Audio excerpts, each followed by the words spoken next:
Halo Sobat Sains Farmasi, pada video kali ini kita akan membahas tentang 9 hal tentang sediaan pulvis ataupun serbuk tidak terbagi. Langsung aja kita masuk ke rahasia yang pertama. Rahasia yang pertama adalah kondisi ini ataupun sediaan pulvis ini hanya terbatas pada obat yang tidak poten. Misalnya pada sediaan seperti laksansia, kegunaan sebagai antasid, makanan diet, dan beberapa analgesik tertentu. Dan yang kedua adalah untuk pulvis effervescent. Ini merupakan serbuk biasa yang sebelum ditelan maka harus dilarutkan dulu di dalam air dingin ataupun air hangat. Dan ini akan mengeluarkan gas CO2 kemudian beberapa saat membentuk larutan yang jernih. Dan yang ketiga adalah ini mirip seperti halnya effervescent tadi. Jadi serbuk tadi dibuat dalam sediaan campuran antara asam dan basa ya, di mana campuran asam sitrat dan natrium bikarbonat. Yang keempat adalah serbuk gigi ataupun pulvis dentifricius yang pernah kita bahas di video yang lalu.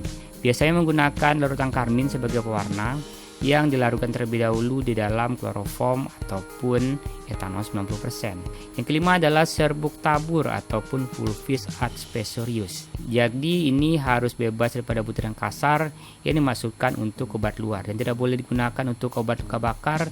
Jadi talkum, kaolin, dan bahan mineral lainnya yang digunakan sebagai serbuk tabur harus memenuhi syarat bebas daripada bakteri tertentu, sobat ya. Yang keenam adalah untuk cara sterilisasinya. Dengan cara pemanasan kering itu biasanya pada suhu 150 derajat Celcius selama 1 jam. Yang ketujuh adalah untuk insufficiency powder ataupun serbuk insuflasi, di mana serbuk obat yang ditiupkan ke dalam daerah tertentu seperti telinga, hidung, tenggorokan, dan lain-lainnya.